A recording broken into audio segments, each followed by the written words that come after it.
இப்போது புதிய அறிமுகம் அச்சி ஹோட்டல் சாம்பார் 50 கிராம் ரூபாய் 20 மட்டுமே. ஊழியர்கள் ஏஐ செயலிகளை பயன்படுத்தக்கூடாது என்று மத்திய நிதி அமைச்சகம் கூறியிருக்கிறது. அரசின் ரகசியங்கள் கசியாமல் இருக்கும் வகையில் தரவுகளை பாதுகாக்க இந்த நடவடிக்கை மேற்கொண்டுள்ளதாக மத்திய அரசு தரப்பிலிருந்து கூறப்பட்டிருக்கிறது. கூடுதல் விவரங்களோடு நமது செய்தியாளர் கணபதி நம்மோடு இணைந்திருக்கிறார். கணபதி, ஊழியர்கள் ஏஐ செயலிகளை பயன்படுத்தக்கூடாது என்று மத்திய நிதி அமைச்சகம் கூறியிருக்கிறது.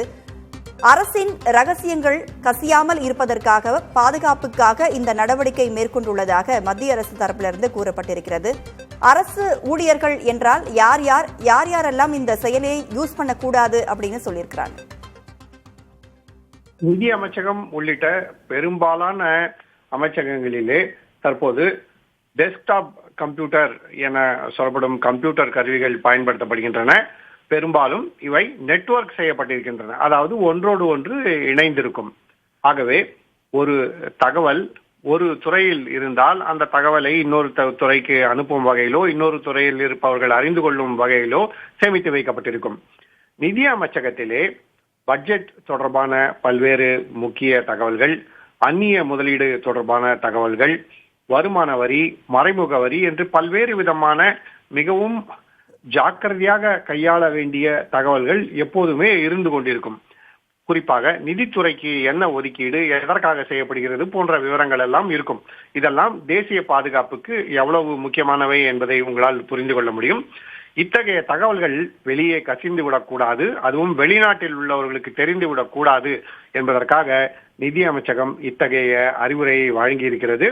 ஜனவரி 29ஆம் தேதி, அதாவது பட்ஜெட் தாக்கல் செய்யப்படுவதற்கு 2 நாட்கள் முன்பாக நிதியமைச்சக அதிகாரிகள் மற்றும் ஊழியர்களுக்கு சுற்றறிக்கை அனுப்பப்பட்டிருக்கிறது.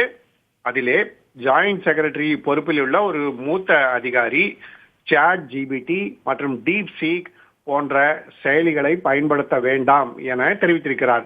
இந்த நுண்ணறிவு செயலிகளை பயன்படுத்தும் போது அதனால் நாம் சில பலனை பெறலாம், அதன் மூலமாக சில பணிகள் நமக்கு சுலபமாகலாம். அதே சமயத்திலே இந்த செயலிகள் நாம் பயன்படுத்தும் தரவுகளை சேமித்து தங்களுடைய நாட்டுக்கு அனுப்பி வைத்துவிடும் என்கிற அச்சம் இருக்கிறது. குறிப்பாக DeepSeek சீனாவில் உருவாக்கப்பட்ட செயற்கை நுண்ணறிவு செயலி.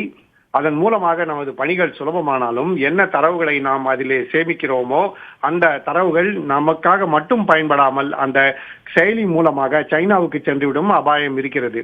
இதனால் முக்கியமான ரகசியங்கள் கசிய வாய்ப்பு இருக்கிறது. தேசிய முக்கியத்துவம் வாய்ந்த தகவல்கள், பாதுகாப்பு துறைக்கு செய்யப்படும் ஒதுக்கீடுகள் தொடர்பான தகவல்கள் மற்றும் அந்நிய முதலீடு, வரி போன்ற பல்வேறு விஷயங்கள் தொடர்பான தகவல்கள் கசிய வாய்ப்பு இருக்கிறது. ஆகவேதான் இதை தடுப்பதற்காக இந்த செயலிகளை பயன்படுத்தக்கூடாது என நிதியமைச்சக அதிகாரிகள் மற்றும் ஊழியர்களுக்கு சுற்றறிக்கை அனுப்பப்பட்டிருக்கிறது. எல்லா துறைகளுக்குமே, அதாவது நிதியமைச்சகத்திலே பல்வேறு துறைகள் இருக்கின்றன. Department of expenditure, department of revenue, department of economic affairs என்று அழைக்கப்படும் பல்வேறு துறைகள் அனைத்துக்குமே இந்த சுற்றறிக்கை அனுப்பப்பட்டிருக்கிறது. ஆகவே நிதியமைச்சகத்திலே இந்த செயலிகளை பயன்படுத்தவே கூடாது. நிதியமைச்சக அதிகாரிகள் மற்றும் ஊழியர்கள் தங்களுடைய அரசு பணிகளுக்கு இந்த செயலிகளை பயன்படுத்த வேண்டாம் என சொல்லப்பட்டிருக்கிறது.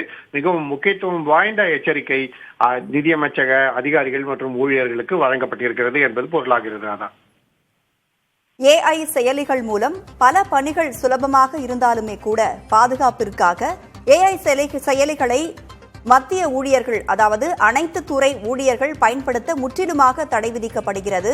ஏஐ செயலிகளை பயன்படுத்தக்கூடாது என்று மத்திய நிதி அமைச்சகம் அறிவுறுத்தலை வழங்கியிருக்கிறது. கூடுதல் தகவல்களை வழங்கியமைக்கு நன்றி கணபதி. இப்போது புதிய அறிமுகம் அச்சி ஹோட்டல் சாம்பார் 50 கிராம் ரூபாய் 20 மட்டுமே.